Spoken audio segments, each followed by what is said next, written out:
Bendiga, Dios le guarde. Soy el pastor Percy J. Riley de la ciudad de Los Ángeles, quien les saluda cordialmente. Hoy vamos a estar hablando sobre el tema de la soledad. Y vamos a ver en Génesis capítulo 2, verso 18. Génesis capítulo 2, verso 18. Déjenme encontrar. A ver a Génesis. Vamos a hallar a Génesis capítulo 2, verso 18. Gloria al Señor. Ya lo encontramos. Ahora es nada más encontrar el verso 18, que por cierto no me aparece. Bueno, sí está. A ver, es que las hojas no se despegan. Ok, Génesis 2, 18. Y dijo Jehová Dios: no es bueno que el hombre esté solo. Le haré ayuda idónea para él. Y Jehová Dios formó pues de la tierra toda bestia del campo y toda ave de los cielos, y lo trajo a Adán para que viese cómo lo debía de llamar. Y todo lo que Adán llamó a los animales vivientes, ese es su nombre solo. Pero en sí lo que nos interesa es la palabra donde Dios reconoce que no es bueno que el hombre esté solo. Fijémonos algo sumamente importante. No es el hombre quien dice estar solo. No es el hombre quien ve la necesidad de su soledad. Es Dios quien reconoce que el hombre tiene una necesidad. Pero más adelante, Dios, encontramos en el verso 21, entonces Jehová hizo caer un sueño profundo sobre Adán mientras éste dormía. Tomó una de sus costillas y cerró la carne en su lugar. Y de la costilla que Jehová Dios tomó del hombre, hizo una mujer y la trajo al hombre. Se dan de cuenta lo más importante aquí, que Dios reconoce la soledad del hombre. Y Dios provee a la necesidad del hombre. ¿Y qué es lo que provee Dios para la soledad del hombre? Una mujer. Gloria a Dios. Entonces, hoy vamos a estar hablando de la soledad. Es irónico, mis estimados hermanos, y trágico, que en un momento en que estamos más conectados tecnológicamente que nunca, en otras palabras, jamás en toda la historia de la humanidad habíamos estado conectados como estamos conectados hoy, gracias a la tecnología. Hace 50 años atrás, ¿nos hubiéramos podido imaginar poder tener una conferencia o un estudio por teléfono? Jamás.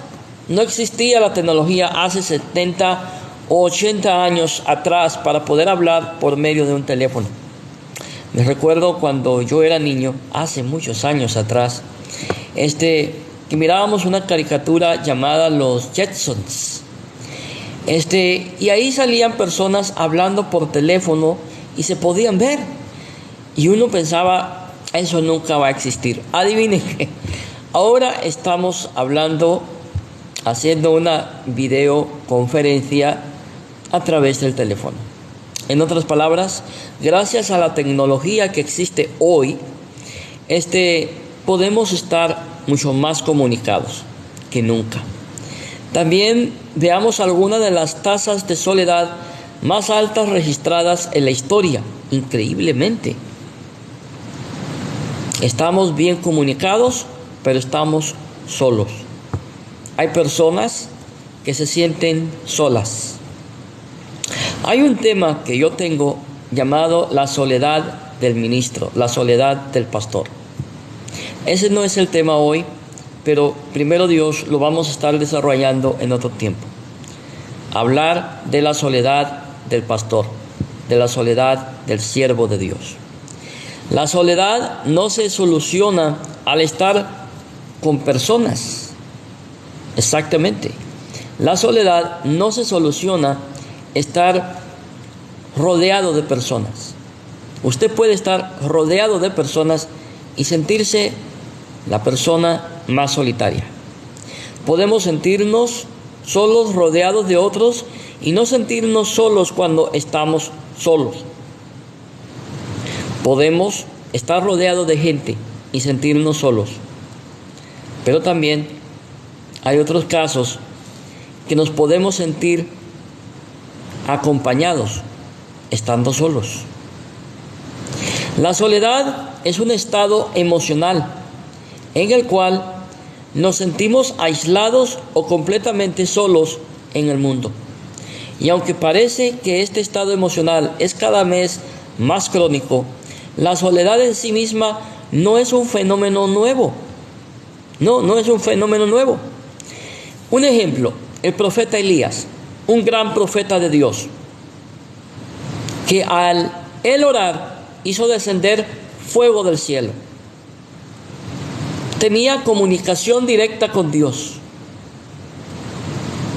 Elías podía decir que no llueva y no llovía en 3 años. Así, un hombre de poder, un hombre que tenía autoridad en su palabra, no como ciertos profetas hoy en día que dicen, así dice el Señor, en 3 días va a llover y no llueve. O como ciertos profetas o ciertos pastores que dicen, así me muestra el Señor que tu cáncer ha sido sanado, que estás libre de tu cáncer, que vas a vivir y vas a ver a tus nietos. Y a los 15 días muere al pobre que le profetizaron eso. ¿Por qué? Porque Dios no habló a través de ellos. Pero Elías era un hombre que era usado por Dios y tenía el poder de Dios para poder detener la lluvia por 3 años. Pero se sentía solo. Imagínense eso. La primera mención de la soledad se encuentra en Génesis capítulo 2, que ya lo leímos, 2:18, donde Dios declara que no es bueno que el hombre esté solo. El remedio de Dios para la soledad de Adán es la creación de Eva y la institución del matrimonio. Génesis capítulo 2, versos 21 al 24.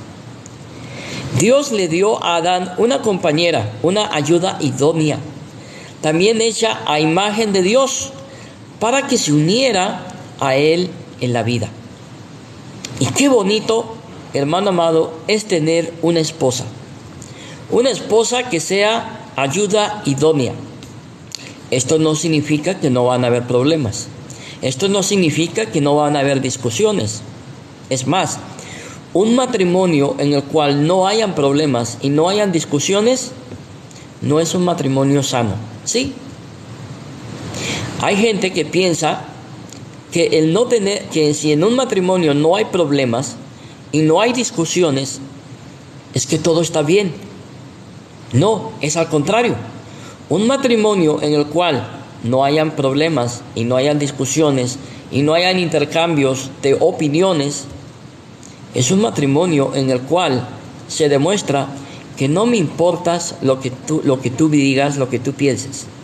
Haz lo que quieras. Pero ¿sabes cuándo a ti te cae mal? Yo sé que me estoy saliendo del tema, pero déjenme ahí un momento. ¿Sabes, hermano amado? Cuando a ti te interesa la opinión de una persona, es cuando a ti te afecta lo que esa persona diga de ti. Una persona a la cual a ti no te importa, no le haces caso a lo que diga. Pero cuando es tu amada esposa la que opina sobre algo que tú piensas que estás haciendo y lo estás haciendo bien, pero ella te dice a ti, ¿sabes qué? Lo que estás haciendo no está bien, es cuando te enojas. Pero bueno, ese es tema de otro costal. Sigamos con la soledad. A lo largo de las Escrituras vemos la importancia de la compañía, la amistad y el compañerismo. Las personas fueron construidas para la relación, tanto con Dios como entre sí. O sea, Dios creó al hombre, a la mujer, al ser humano, para que sea una persona social, una persona que tenga amistades, que desarrolle amistades, ¿sí? Dios nos creó así. Cuando Adán y Eva pecaron, las relaciones se rompieron, lamentablemente. Y la relación que más lamentablemente se perdió fue la relación con Dios. No solo la humanidad estaba separada de Dios, la relación humana fue dañada. Génesis capítulo 3, versos 16 al 24.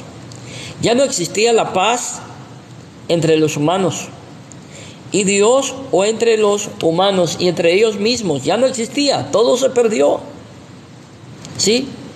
Sin embargo, aun cuando Dios pronunció las consecuencias del pecado de Adán y Eva, también le dio esperanza.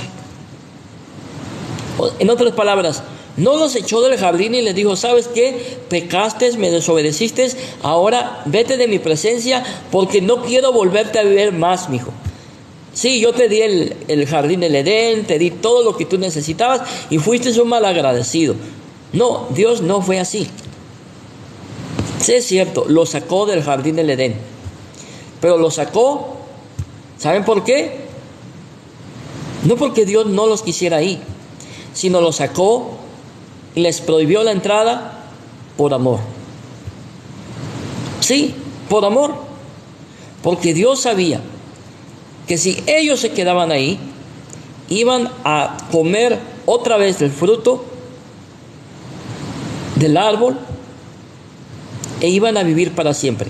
Si el hombre hubiera hecho eso, entonces no hay plan de salvación, no hay redención, pero Dios por amor les dijo: se van de aquí porque yo tengo un plan para ustedes. En otras palabras, Dios los castigó, les puso en disciplina, pero como Padre amoroso les dio esperanza.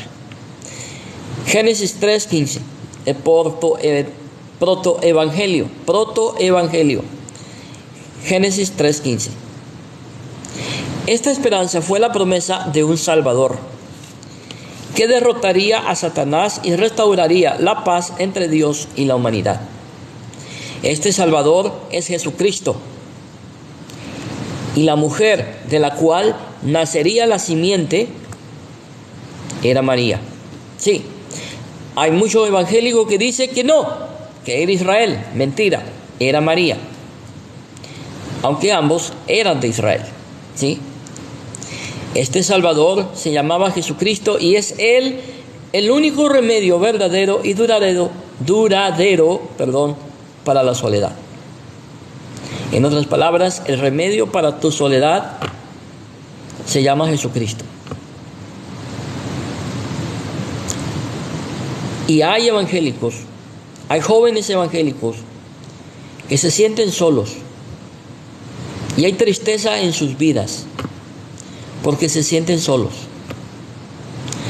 Mi estimado joven que me escuchas en esta noche, quiero decirte que hay esperanza para ti. Quiero decirte que hay esperanza para tu soledad. Y esa respuesta que tú andas buscando se encuentra en Jesucristo. Jesucristo es el único que puede darte paz en medio de la tormenta. Es más, ¿se acuerdan cuando Jesús estaba predicando a la orilla del mar y Jesús le dice a sus discípulos: pasen al otro lado? ¿Se acuerdan de ese versículo? Y dice la Biblia que cuando Jesús estaba en la playa todavía con la gente y estaba predicando y les estaba enseñando, los discípulos ya iban muy lejos de la playa. Y dice la Biblia que en ese momento empezó a llover y a llover y a llover, a tal grado que la barca se estaba hundiendo. Y la Biblia enseña que los discípulos estaban temerosos. Bueno, usted no estaría temeroso en medio del mar y que hay una gran tormenta y que la barca donde usted va, el barco donde usted va, se esté hundiendo. ¿Cómo estaría usted? Estaría desesperado. Yo estaría desesperado. ¿Por qué? Porque sé que si esa barca se hunde, todos nos vamos a ahogar. Aunque usted sepa nadar y sea un nadador profesional, créame, que en un mar embravecido nadie se salva. Pero dice la Biblia, no lo digo yo, lo dice la Biblia, que Jesús se subió a la montaña a orar. Que Jesús se subió a un monte alto a orar. Y que después de orar, Jesús pudo ver la barca en medio de la tormenta. Fíjese lo que estoy diciendo. Jesús pudo ver la tormenta, o Jesús pudo ver la barca en medio de la tormenta de noche. Todos los que hemos estado en la playa a las 2 de la mañana, a las 12, es más, a las 10, pongámoslo a las 10, cuando todo está oscuro y no hay luces, usted se puede poner a la orilla de la playa y ver hacia lo que la vista le alcance a ver, y usted no va a ver nada. No va a haber nada.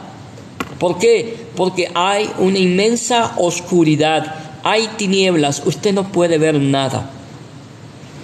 Ahora fíjese que Jesús, desde el monte, desde lo más alto, Jesús pudo ver a sus discípulos en medio de la tormenta y los vio sin esperanza.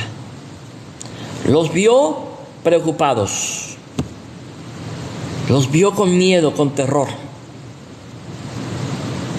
En otras palabras, podemos decir que esos discípulos pensaron que Jesús los había abandonado. Podemos decir también que se sentían solos. Y en medio de la soledad, en medio de la tormenta, en medio del mar, sintieron que Jesús se había olvidado de ellos. ¿Cuántas veces en medio de la tormenta de la vida no nos sentimos que Dios se ha olvidado de nosotros?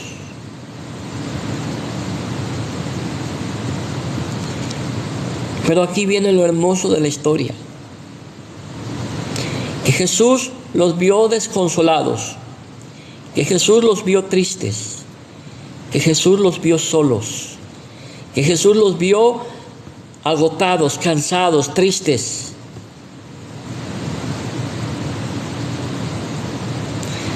No importa lo negro de la tormenta en la cual tú estés pasando, mi estimado oyente. El Dios que yo sirvo, el Dios que en su palabra me dice, aunque tu madre y tu madre, aunque tu padre y tu madre te dejaren, con todo y eso, yo te recogeré.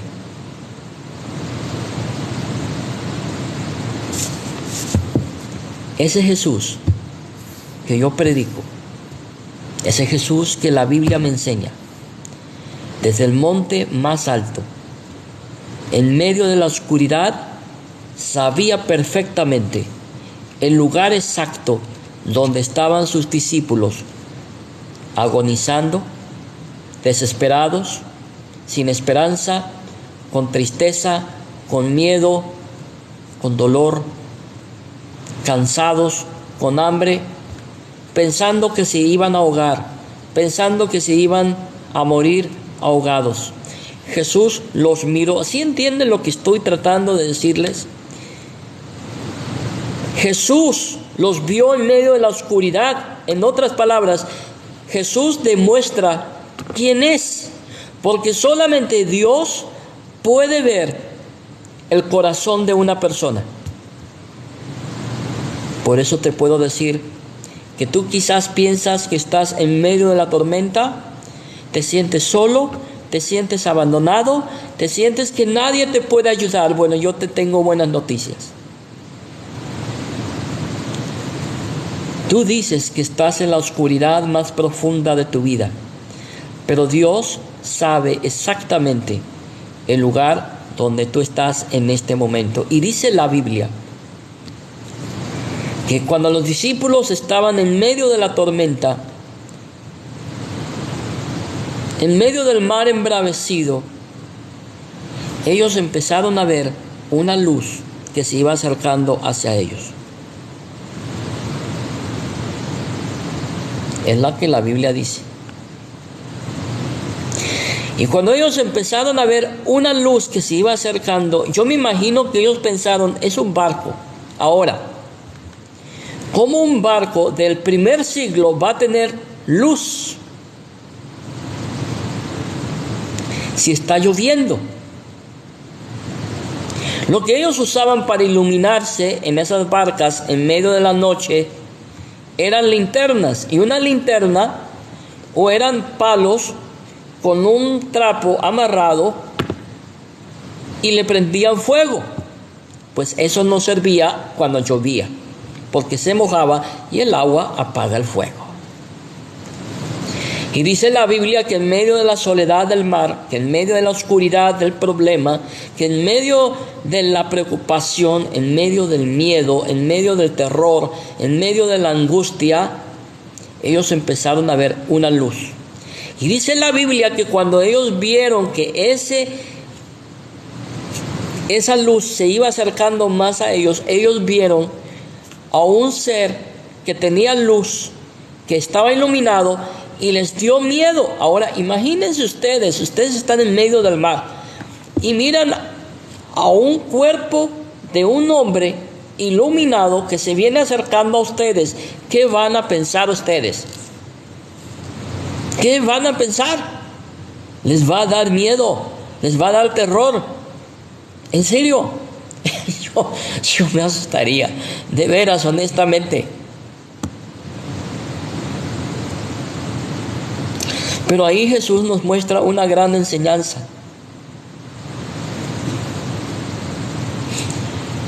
¿Y qué es lo que Dios nos muestra en ese pasaje? La oscuridad rodeaba el barco. No había esperanza. No había esperanza de vida. Todos los discípulos pensaban que había llegado su hora, que iban a morir en medio del mar. Pero vieron que esa persona que se iba acercando, iluminada,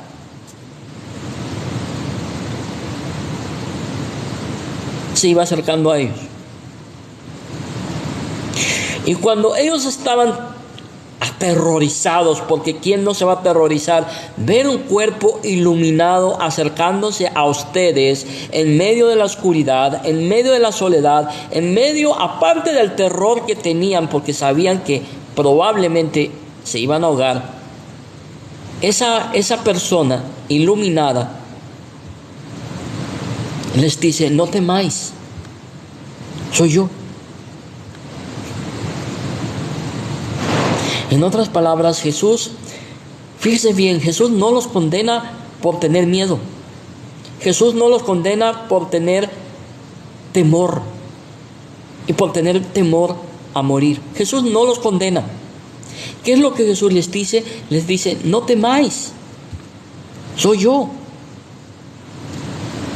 En otras palabras, por más negra que esté tu situación, por más negro que tú pienses que estén tus problemas, por más solo que tú te sientas, la oscuridad jamás va a opacar la luz de Cristo. Lo vuelvo a repetir.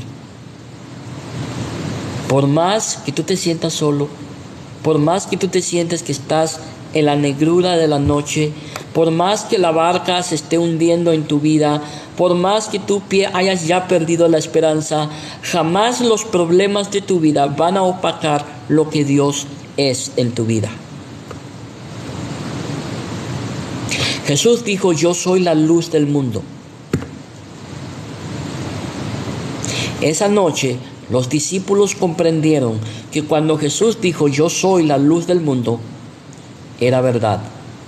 Porque las tinieblas no pudieron opacar, no pudieron detener lo que había dentro de Jesús. Es más, la oscuridad que rodeaba a los discípulos sacó lo que realmente hay en Jesús: luz, brillo. ¿Y qué pasa cuando llega la luz? Se van las tinieblas. ¿Qué pasó cuando Cristo entró a tu vida? Se fue las tinieblas, entró la esperanza, entró el amor, entró la paz. Y dice la Biblia que cuando Jesús dijo: soy yo, no temáis, Pedro le dijo: si eres tú, que vaya yo a ti. ¿Y qué le dijo Jesús a Pedro? Le dijo: ven. Y Pedro, dice la Biblia, que se salió de la barca y empezó a caminar sobre el agua.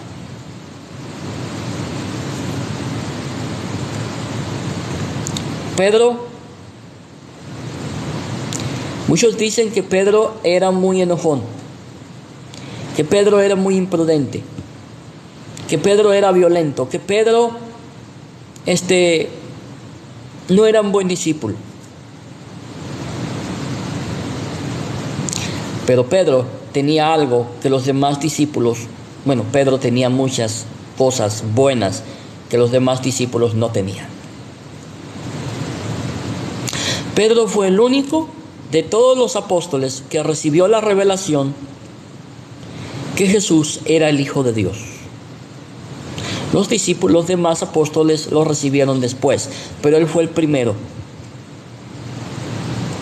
en recibir la revelación que Jesús era Dios. Eso me habla a mí que Pedro era un hombre de oración.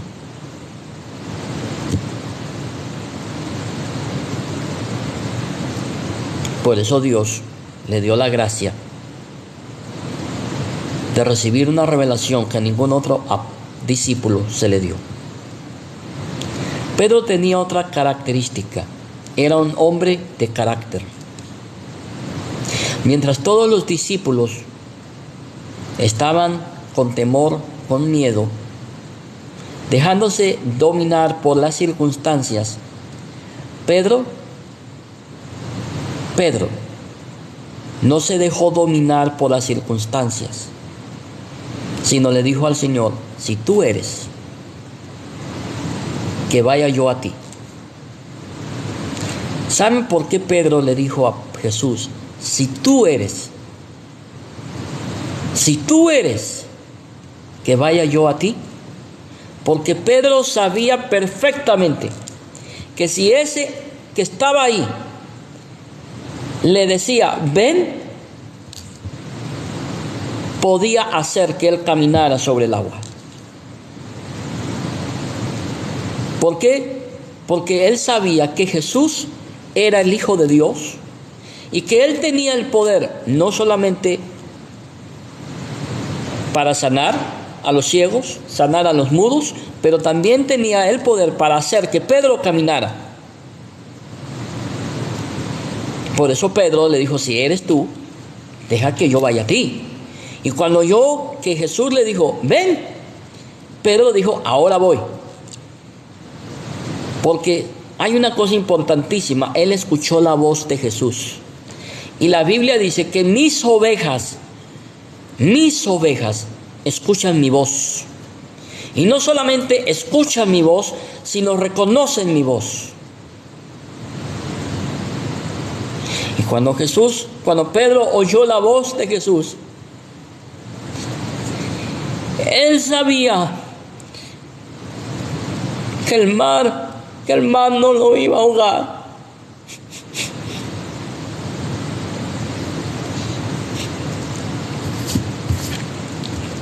Él sabía que ese Jesús que estaba enfrente de él tenía el poder para hacerlo caminar en medio del mar, en medio de la tormenta. ¿Y eso qué nos enseña eso, pastor? Me dirán. Eso nos enseña que cuando tú crees en Cristo, que Cristo es el fundamento de tu vida, no va a haber tormenta.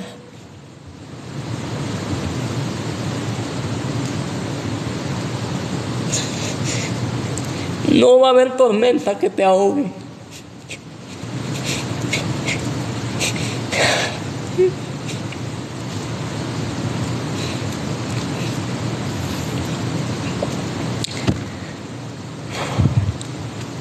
Perdón. Pedro sabía perfectamente que al oír la voz de Jesús, él estaba seguro. Él estaba seguro. Él estaba tranquilo. Por eso Pedro salió, tuvo el carácter, tuvo la fe y tuvo la convicción para poder creer a la voz de Jesús. Ese es el Cristo al que yo predico. Ahora, Pedro salió de la barca y sí, el problema de Pedro fue, les voy a decir cuál fue el problema de Pedro. Pedro tuvo la fe. Ninguno de los otros discípulos la tuvo. Solo Pedro tuvo el carácter, la fe y la convicción de decirle a Jesús: si eres tú, deja que yo vaya contigo. Solo Pedro tuvo ese carácter, esa fe y esa convicción de hacerlo. Los demás discípulos se quedaron viendo. Pero dice la Biblia que cuando Pedro salió de la barca,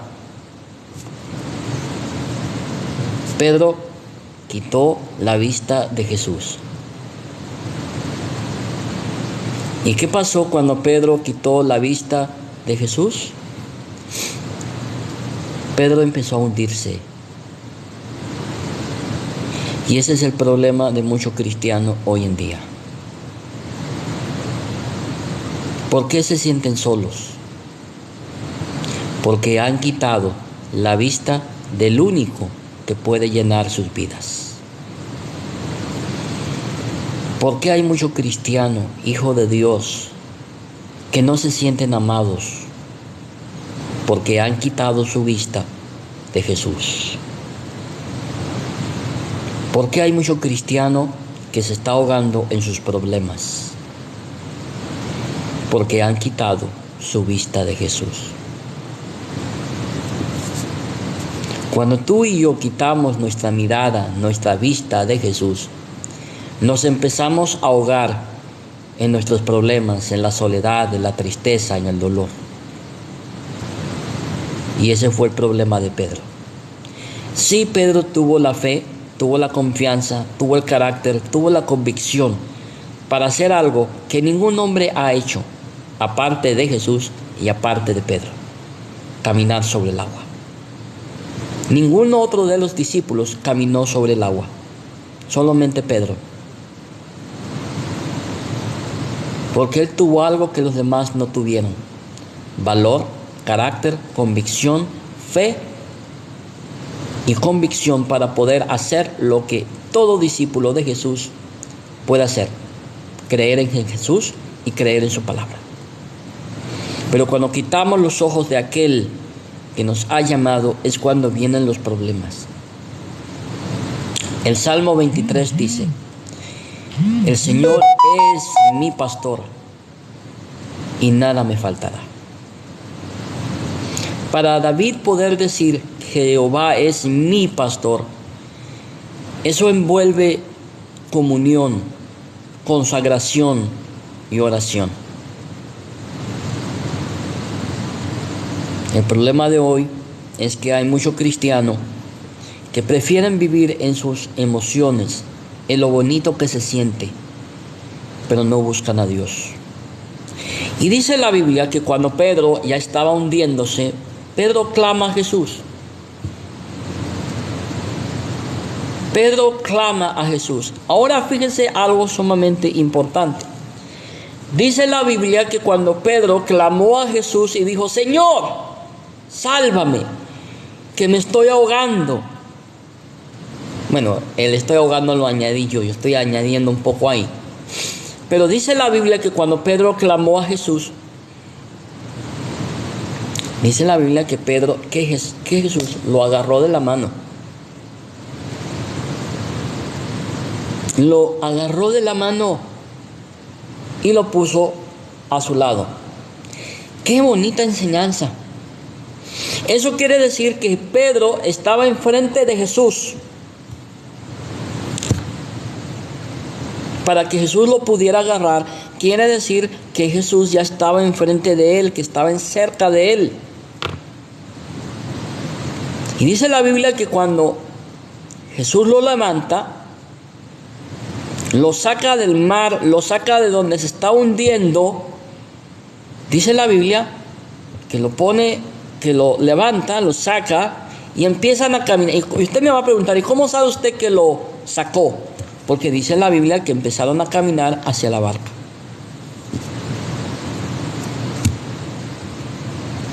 En otras palabras,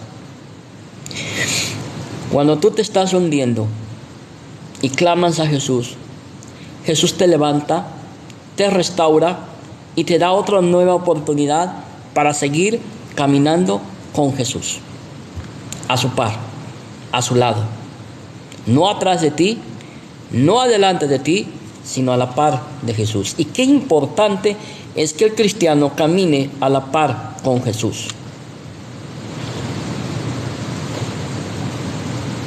Porque Él es el que debe de ir a nuestro lado. Porque cuando estamos al lado de Jesús, podemos tener la seguridad que cuando venga la tormenta, cuando vengan los problemas de la vida, cuando te digan lo peor que te pueden decir, cuando el doctor te diga tiene cáncer, tú puedes tener la fe que Dios está contigo y que no te ha abandonado. Cuando te digan que tu padre ha muerto, cuando te llamen a las 4 de la mañana y te digan nuestro papá acaba de fallecer, tú puedes tener la fe, la aseguranza, la seguridad que Dios está contigo, que Dios no te ha abandonado. Puedes tener la paz de Dios, una paz que sobrepasa todo entendimiento. Ese es el Cristo que yo predico. Es a través de Jesús, mis estimados hermanos, que nos reconciliamos con Dios, 2 Corintios 5, 18 al 21.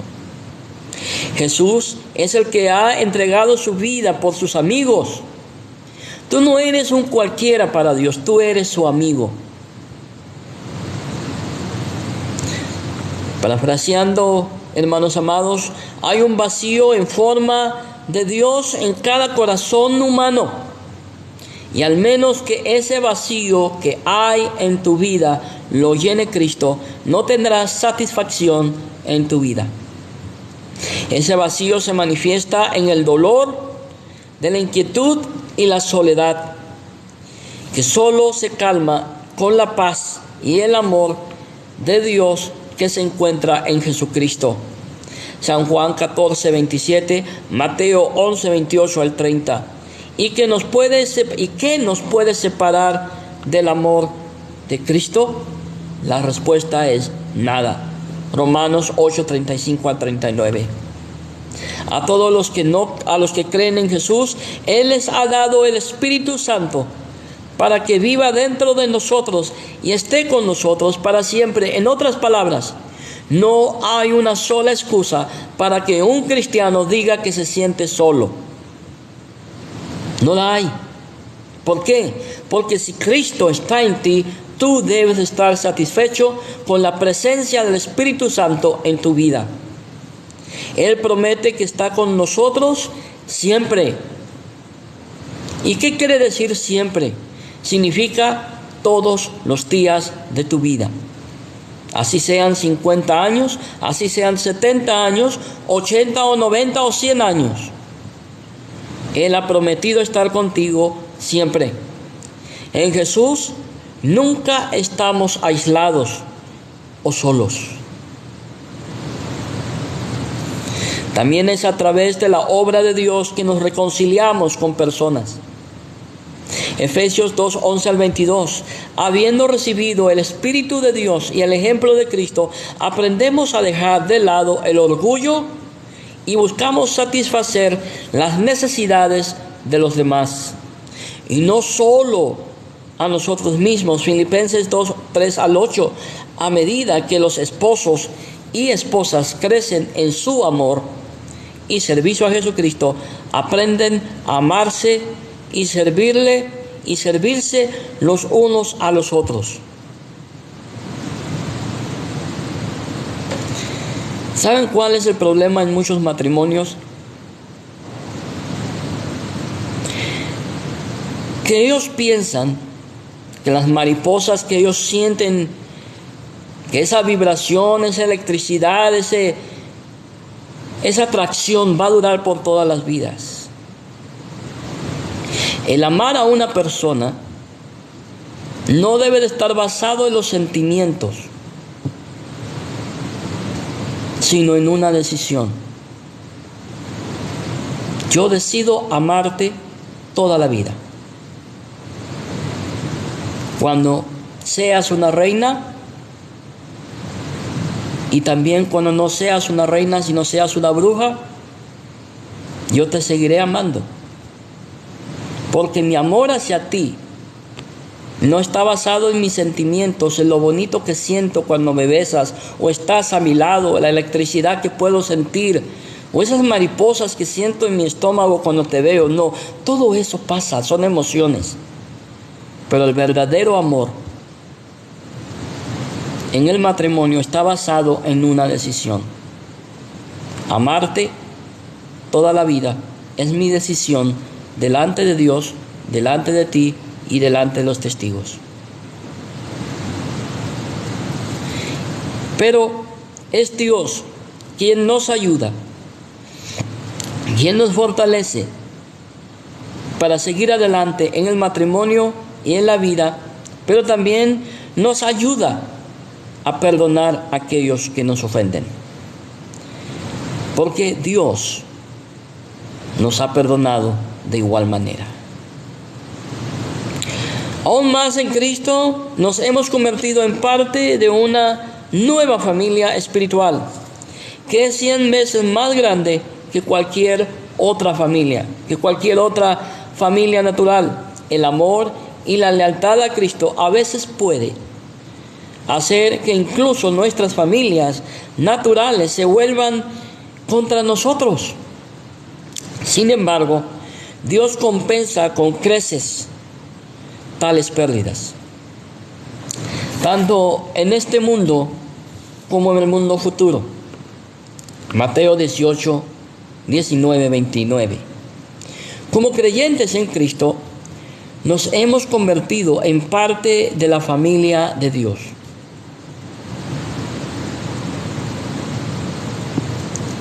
Una familia donde nadie necesita estar solos.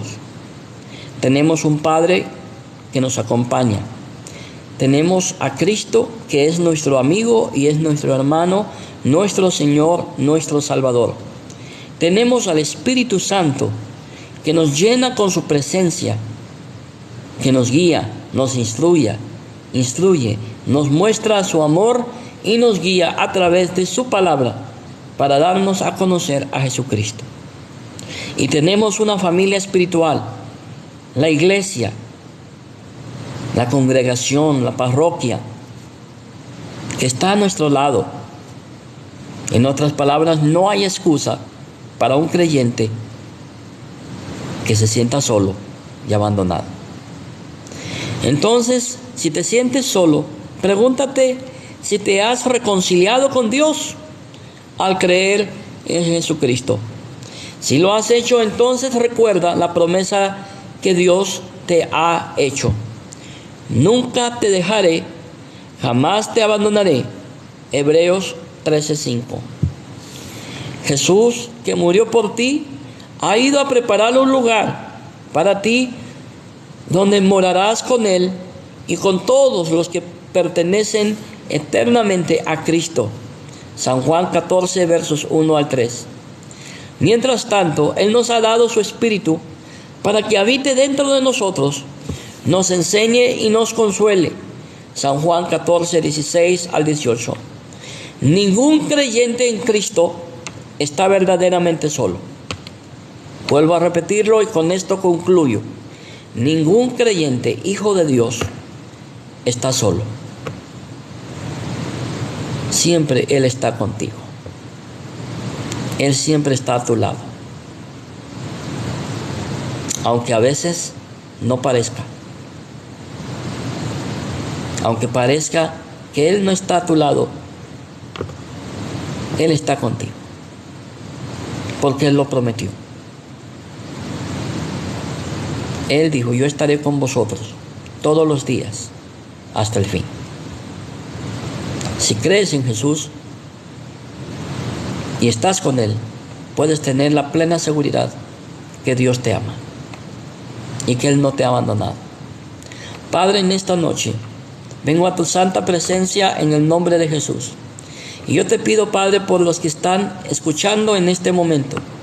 Yo te suplico, Señor, por todas sus necesidades. Y te suplico, Señor, que tú proveas de acuerdo a tu voluntad y que tú proveas de acuerdo a tus riquezas en gloria en la necesidad de cada hermano.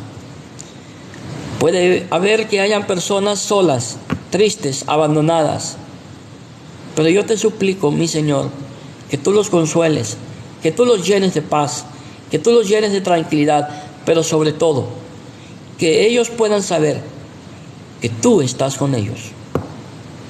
Padre, en tus manos los encomiendo y sé que en tus manos mis hermanos estarán seguros. Te lo pido todo, Señor, en el nombre de Jesucristo, nuestro Señor y Dios.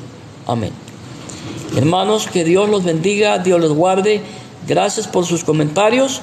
Que Dios los bendiga nuevamente y me despido en el nombre del Padre, del Hijo y del Espíritu Santo. Quedamos en la paz de Cristo y si Dios lo permite, hasta el próximo video. Quedamos en paz. Paz de Dios.